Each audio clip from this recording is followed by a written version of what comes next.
Objection!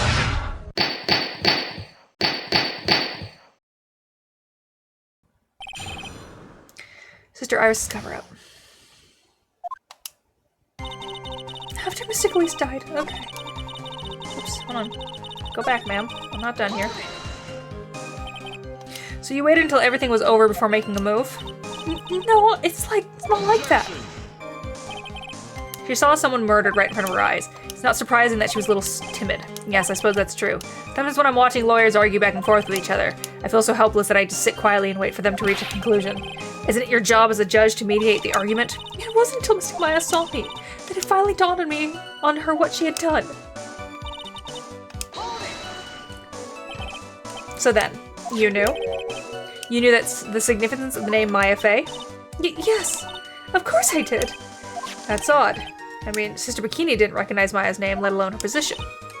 Anyway, she was a very special person indeed. Why did you do that? Because I didn't want Mystic Maya to be suspected in any way. I thought the best thing would be to remove the body from the crime scene. You moved her body all by yourself? Yes, I did. It would have been impossible if it wasn't for the snow. The snow, huh? I dragged it behind me all the way across Dusty Bridge. It's pretty amazing you can make it all the way across. That's a rickety old bridge. Yeah, it looks worse than it is. It's surprisingly sturdy despite its age. It's like they say, idiots are too stupid to catch even a simple cold. But there's one other thing that bothers me. Why not just throw the body into Eagle River?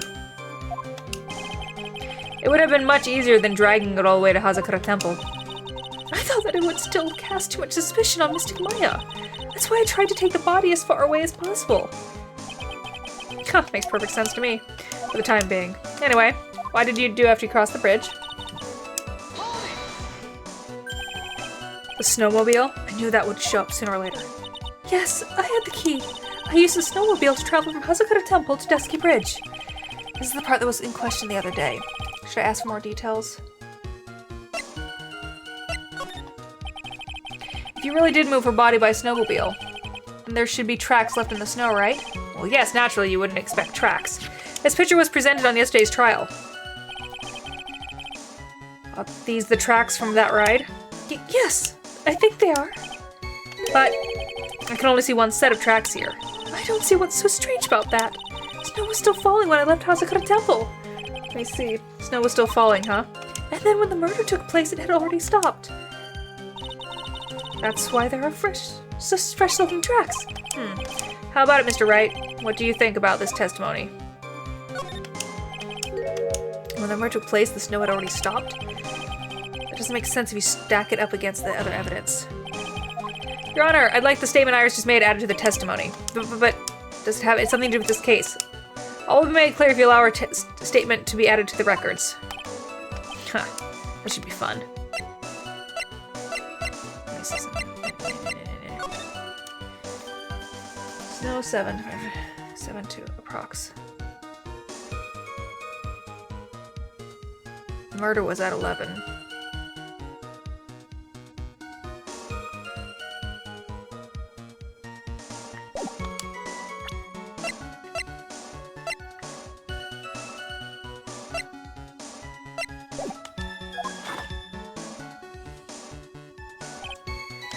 Phew, let's get the snow business cleared up, shall we? Yes, sir.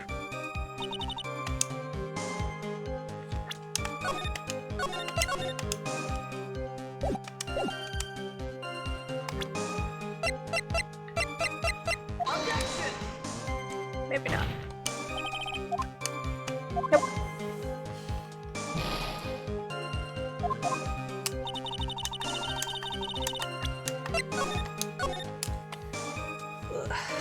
Tracks is very important. By the time the murder took place, the snow had stopped.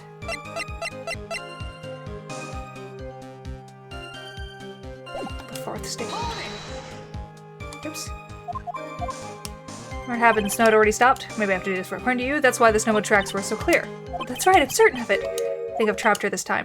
Okay, we got it. I just had to do it a different way. I probably won't get the next two because I do have to get up at 9 a.m. Well, I have to get up early than that. I have to be at work by 9 a.m. So I'll probably have to do the next two either tomorrow or the day after. Because I have 3 tomorrow, kind of sporadically placed. I see how you think. Snow, huh? What is going on here? If the snow really had stopped by the time of the murder, you mean there's a bigger hole in our story than the movie The Grid Revelations. Huh. Well then, Mr. Wright, perhaps you'd like to share with your theory with us. Let's see what's up with your sleeve. What? Iris is trying to pin the murder on Maya. But why would she want to do that? There's only one reason I can think of.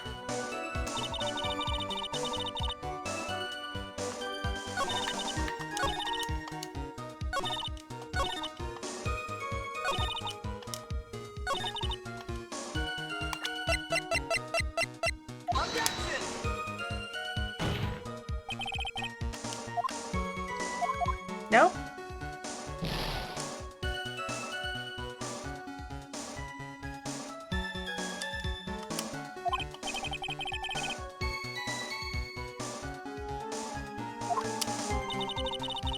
Okay, hold on.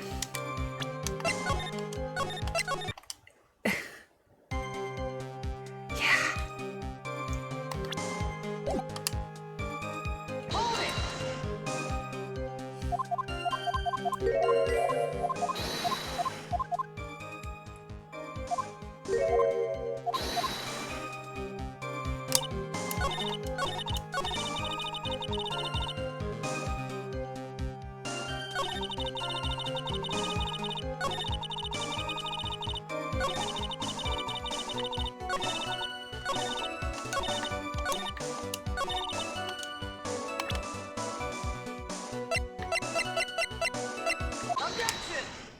There we go. The claim that the snow had already stopped when the murder occurred. But I'm sorry, Iris. That just isn't possible. What? This is the weather data from the night of the murder. According to this, the snow didn't stop until 10:50 p.m. But you couldn't have crossed Dusky Bridge at that time. Why did you say that? Because 5 minutes before the snow stopped, Dusky Bridge was struck by lightning and had caught on fire. What did you say? The bridge, it was on fire? You don't mean you say you didn't know about it? It was because of the lightning strike that the bridge burned down. What? But it can't be. It looks like you still haven't figured it out. No matter how hard you try to deceive or conceal the truth, you can't pull the wool over the eyes of the real defense attorney. No! Order. The bridge was already on fire when the incident took place. That's right, the inner temple was already totally cut off from the outside world. There's no way you could have crossed the bridge, body or no body. Witness, even my patience has its limits. Any further lying and I'll find you in contempt of court. Do you have anything to say for yourself? The only person here that is truly contemptible is you. Old man. Me? How dare you? Whether this witness lied or not doesn't mean squat right now. It says squat. The important thing now is to find out the truth, isn't that right? Yes, of course, but whether it was snowing or not snowing or whether the bridge was burning or not, there are 2 facts that can't be disputed. First, the body of Elise Dunim was discovered in the Hazakura temple courtyard. And second, the head nun, Sister Bikini, witnessed Iris desecrating Elise Dunim's body. He's making a good point on both accounts. That's right. I'm not lying. What are you claiming this time? I wasn't myself all that night, so my memory is still somewhat hazy. She was channeling her sister. You have stood at that witness stand and testified this entire time. Are you telling us now that your memory of that last night is hazy? It is only a human to err. If you're so perfect, Wright, maybe you can explain this for the court. What is it? When the murder happened, the bridge had already burnt down. But somehow the body traveled across the bridge and was found in the temple courtyard. Perhaps you have some kind of perfect explanation for this little magic trick. Ugh. Well, not exactly, no. I know there must be some other way she got across the burnt-out bridge. Unless I can somehow demonstrate it, we'll never know the truth. It looks like the defense is not prepared to offer a suitable explanation. You see what I mean? In other words, you're in no position to suggest that this latest testimony isn't the truth. Ugh. Alright then. Witness, let's hear your testimony once more. About what, Your Honor? You admitted that you moved the victim's body. Nevertheless, your prior testimony contained a rather large inconsistency. Please add an explanation for that in your testimony. Yes, Your Honor. Will this be her final testimony? The moving the body. Other than walking over the bridge, there's no way to move the body. So I must have just gotten confused, I guess. Was the snow still falling or had it stopped? Does it really matter that much? Or are you saying that there is a way to cross a burning bridge? So it's just a misunderstanding, I see. This is a photo of Dusty Bridge after it burned down from the lightning blast. It was taken in the morning after the incident.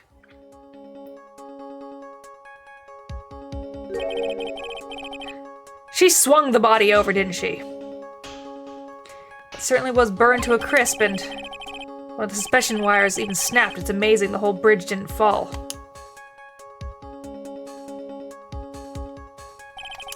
Clearly, it would be impossible to carry a corpse across a bridge in this condition. Unless I do something to discredit this testimony, it's going to be deemed as the truth, and Maya will be accused of murder. Trite! I'm only going to say that one more time. It's only human to err, and only humans can spot the errors of our ways. The more sense he makes, the less sense he makes. All right, Mr. Wright, please begin your final cross-examination. All right.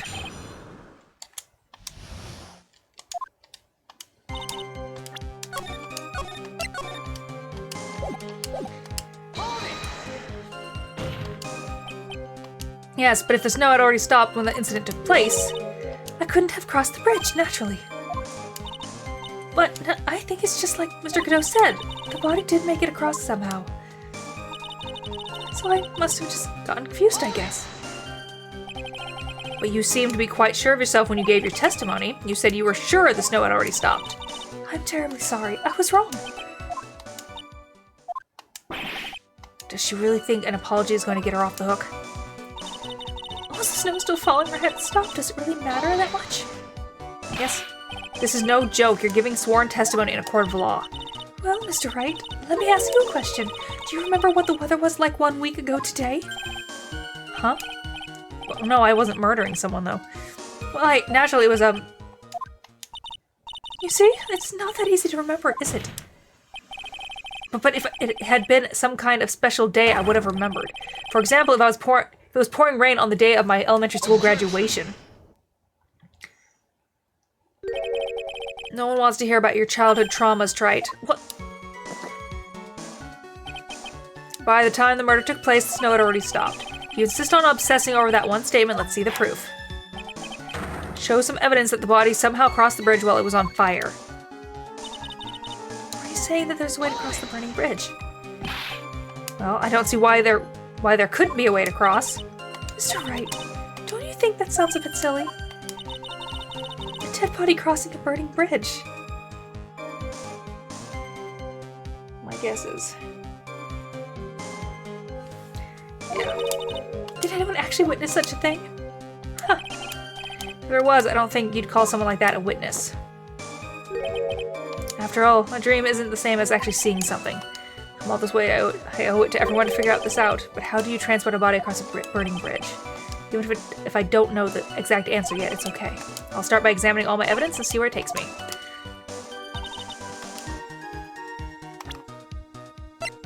Larry!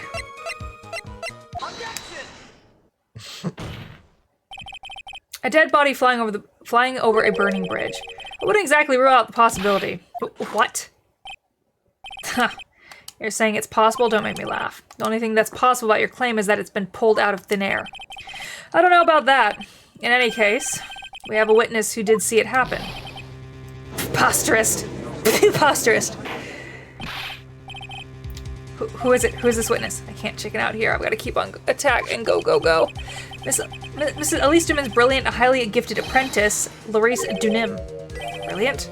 Highly gifted. Apprentice? Remember that he said in his testimony.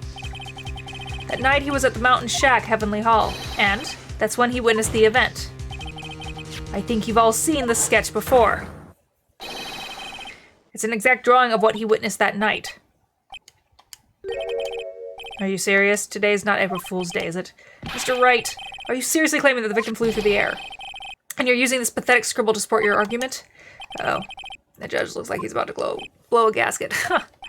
Well, Trite, there's nowhere for you to hide now. Other than looking like it was drawn by a 6-year-old, does the sketch prove anything? Yes, I'm pretty sure it does, and I'm going to prove it. Listen, I know your tricks. You're trying to turn this whole thing upside down. Ugh. Okay.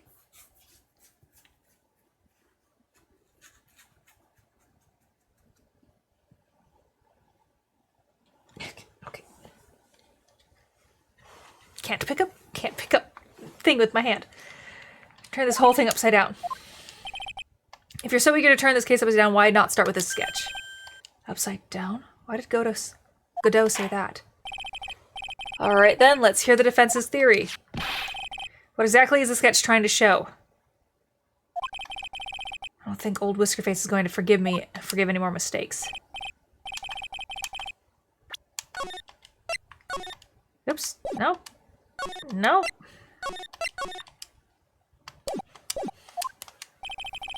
A sketch drawn by Loris Dominguez.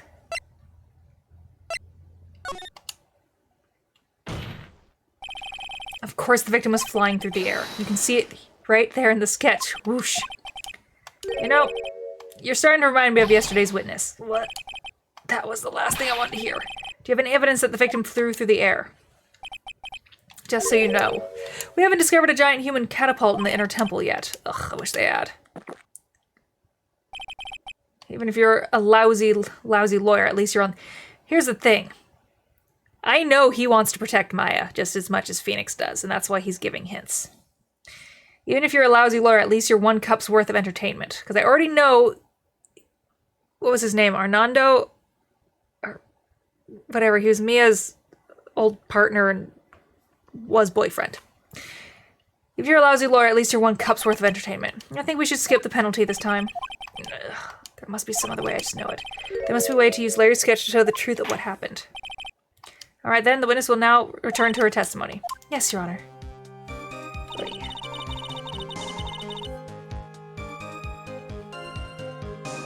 Okay, let's do it again.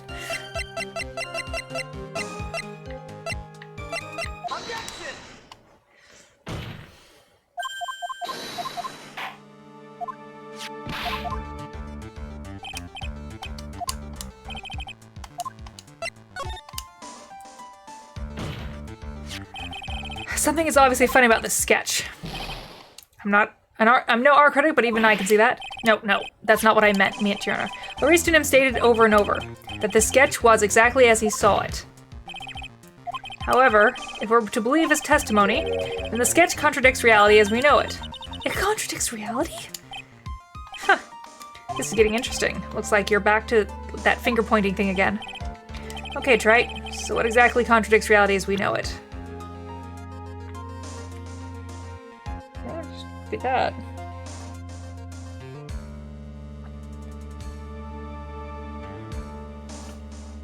Actually, no, that actually makes sense, yeah. Take that!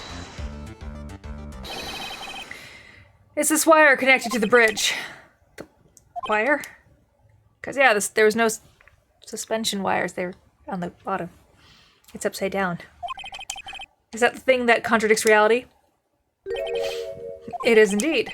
Then show us the reality that supposedly conflicts with us. Show us something that will point out how the sketch contradicts reality.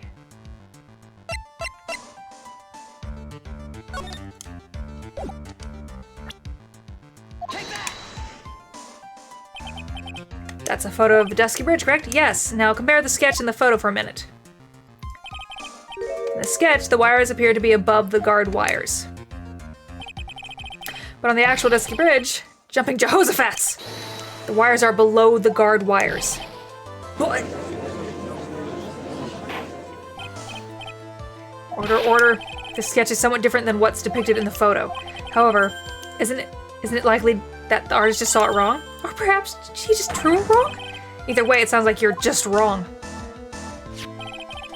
With someone like Laurice, I admit a mistake is a definite possibility. But then that begs the question. Why did he make a mistake? What was the reason? Are you saying you know the answer to that? Listen, think back, alright? Remember what Laurice was doing when he witnessed this event. He was at Heavenly Hall waiting for a lover that was never going to come. He waited and waited, and finally he laid down. But then, Lightning shoots from the sky and sets the bridge aflame. Now ponder what sort of position Larice must have been in at the time. He was lying on his back, which is why he remembered the scene the way he did. He was lying on his back. I can't see how it relates, but it does, Your Honor. That is the reason why the wires in the sketch go up instead of down. Ah! Ugh. No way. Larice Dunim witnessed the event while he was lying on his back face up. In other words, the scene that he saw was actually upside down. I have too much hair, but I love my hair. So then the sketch should actually... I think you finally get it, Your Honor. The correct way to view the Larice Dunim sketch is like this. This is how it should actually look. The victim's body wasn't flying above the bridge. It was actually swinging below. That's right, just like a pendulum. Ridiculous. Order, order, order. All this things to say. A pendulum? The bridge was burning to a crisp. There was no way to get across. But if the body had been found in the inner temple, it would have caused problems. This is where the criminal decided to take a gamble. They used the burning bridge to get the body across to the other side, and a pendulum was the only way to get it done. Let's think about this for a minute, shall we? Dusky Bridge is about 20 yards long, which means it's about that far from the inner temple to the opposite cliff. Yes, that sounds right. In other words, to cover that distance with a pendulum, you'd need a rope at least 10 yards long. To get a rope that long, you have to plan ahead. A lightning strike that night can only have been an accident, so it doesn't make sense that the culprit would have prepared the rope beforehand. So then... they didn't have to get the rope ready. The rope was already right in front of them. What? I'm saying it was just a matter of using what was already there. In that case, Mr. Wright, please give us an explanation to support your theory. What makes you think the criminal had the rope on hand to create a pendulum?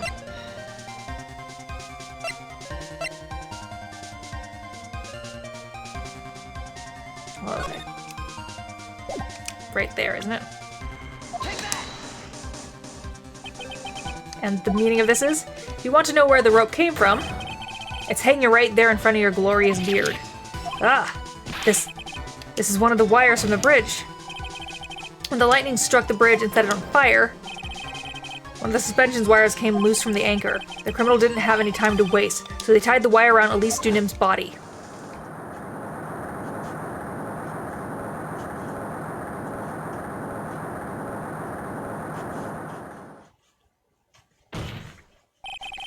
Because there was simply no other way to move the body. Huh.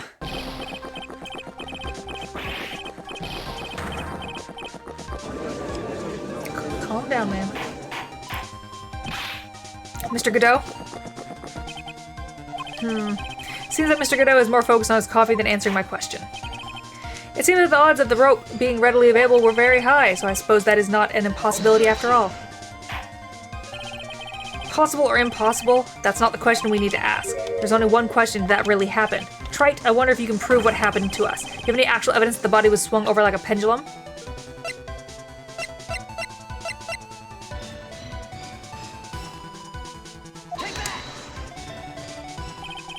Before I present my evidence, let me review what we know so far.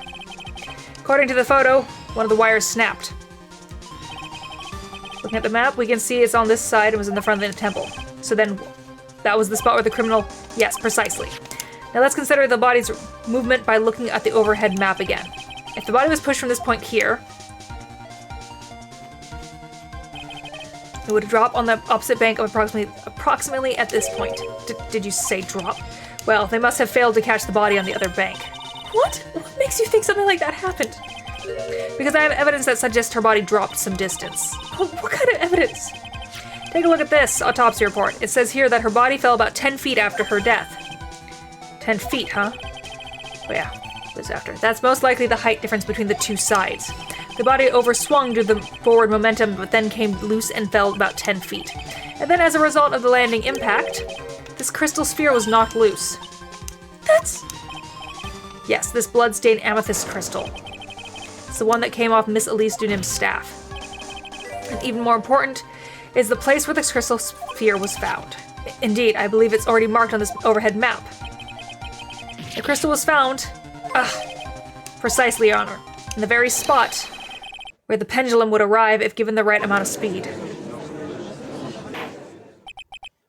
This explains your theory quite well, Mr. Wright. You have provided us with a way the body could have been moved that night. An impressive deduction, Mr. Wright. Most impressive. Mr. Wright? I thought this cold coffee might help cool you down. What is the meaning of this, Mr. Godot?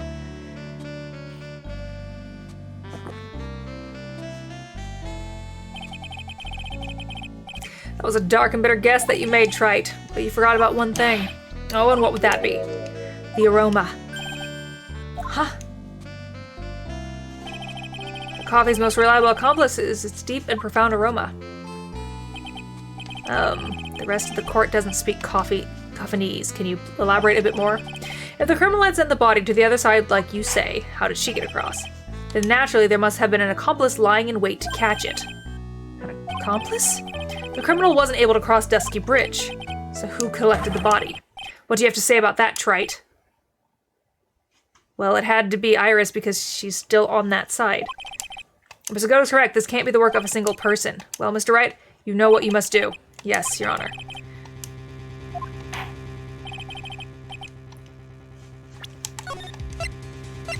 But it had to be Iris because she's the one who was there.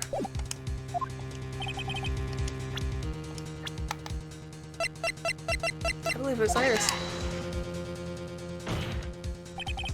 It can only be you, Sister Iris.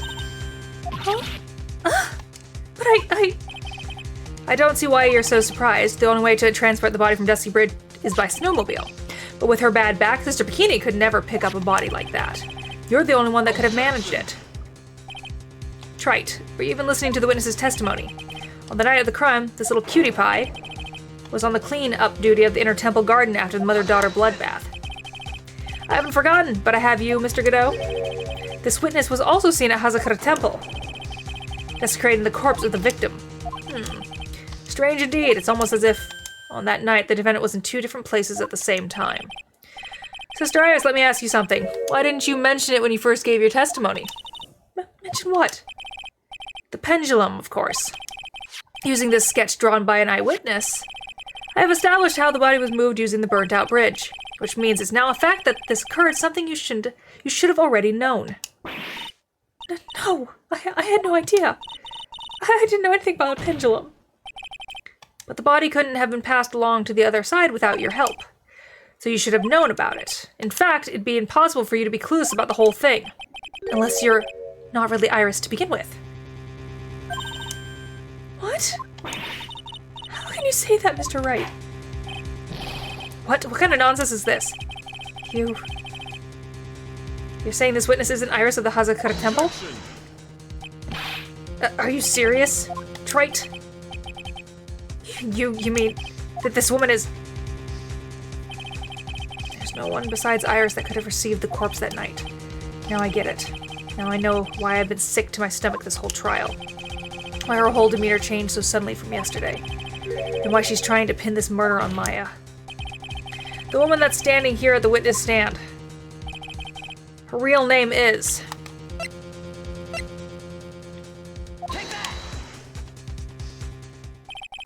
I never thought I'd have to utter your name again, let alone see you. It's been a long time, Dahlia Hawthorne. Hawthorne? Sister Iris had a twin sister. And you're looking at her. Miss Dahlia Hawthorne. So she's not dead. That's why Pearl couldn't summon her. Her name is Rebella, it isn't Bells, but Bells nonetheless. Huh. It's just as your imagination, Gramps. This file contains all the relevant data about Dahlia Hawthorne.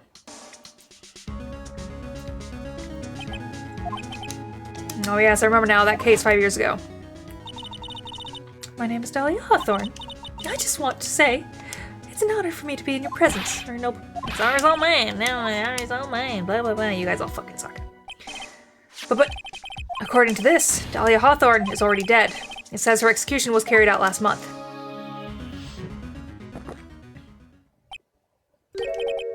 So what? Death has no meaning in this courtroom. What? Order, order, order. Wait a moment. Wait a moment. How can you... My sister, she's already dead. What kind of... You of all people should already understand, after all. The blood of the master of the Kurain channeling technique flows within that body. Kurain channeling technique? Now where have I heard that? That's right, you're not Dahlia Hawthorne herself. You're the spirit. Okay, so no, she is dead, but she's in the sister's body. You're the spirit of Dahlia, currently inhabiting the body of a spirit medium. What an exciting story. Exciting, but quite impossible.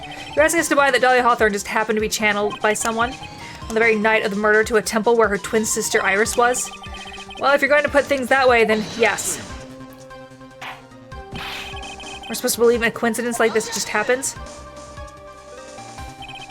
Naturally, it was no coincidence. The whole thing was part of a plan from the very beginning. It's all written right here in these instructions. What's that? These instructions were written by your mother, Morgan Fay. And part of the plan called for Dahlia Hawthorne to be channeled. That night, there were 2 irises at Hazakura Temple. 2 of them. Even the time of the channeling was planned out. As soon as you hear the lights out bell. In other words, 10 p.m. However, Iris was seen before dinner time. That means the Iris that was at dinner was the real Iris. And the Iris who gave me this hood in the main hall was also the real Iris. Meaning that the Iris Sister Bikini saw at the dinner temple was someone else dressed as her, namely one Dahlia Hawthorne. Who summoned her, though? This I must know. Do you even know what you're saying, Trite? This whole channeling spirit of Dahlia Hawthorne business. Yes, it's true that you found plans that talk about it. However, there's one thing that's perfectly clear. The witness currently standing in the witness stand is the real Iris. What? Okay.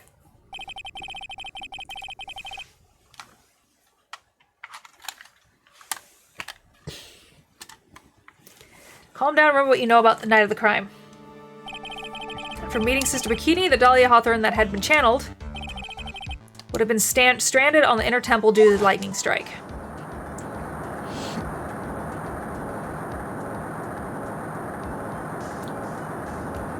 Fling! It was later that the body was moved by pendulum. That's right. Naturally, that would mean that the Iris that received the body was the real Iris. Are you with me so far? Yes. After being notified of what happened, the police came to Hazakura Temple main hall. There, they found Iris in her room and arrested her. And ever since, she's been under police supervision at the detention center. But she wasn't, except when Edgeworth. Yes, I suppose. I can't deny any of that. Thank goodness. Looks like he's finally convinced. But something still seems off, way off. I'm still not convinced that Iris here is the same one from the other night. Ha! I suppose you're about to say something really ridiculous.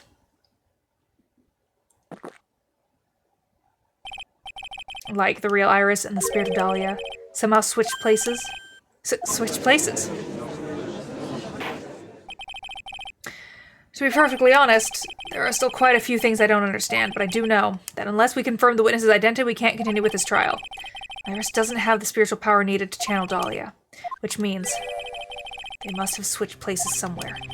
Well, Mr. Wright, since the time she was arrested at Hazakura Temple, have there been any chances for Iris to switch places with Dahlia Hawthorne? Yes.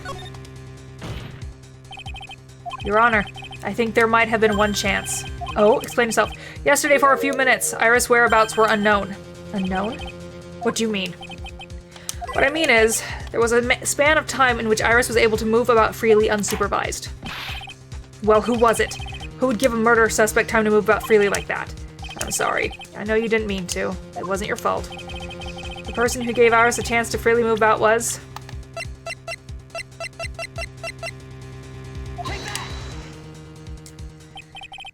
This is Mr. Edgeworth, isn't it? Your Honor, there was a fairly large earthquake yesterday, was there not? An earthquake?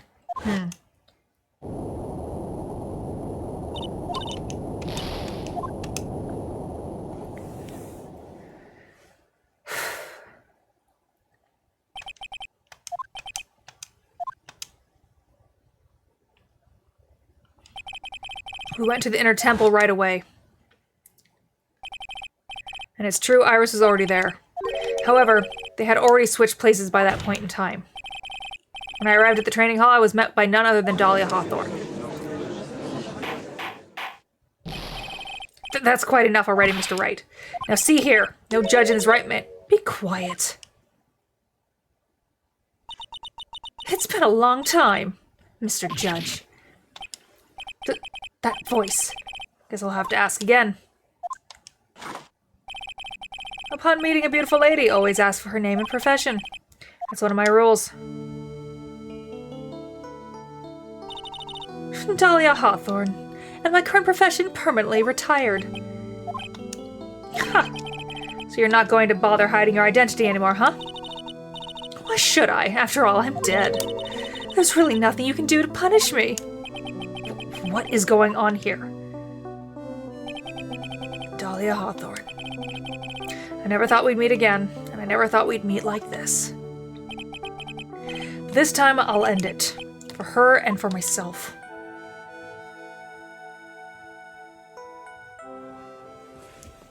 Interesting. Interesting. Big stretch. Oh, hip cracking. Hip popping. Alright, well, that's about where I'm gonna stop, because I gotta get up in 10 hours. It's gonna take me at least 2 hours to fall asleep. And so then I get 8 hours of shit sleep. Oh. Ooh. Oh, okay. Well. I'm gonna go ice my hand and my arm. Ah. Bye-bye.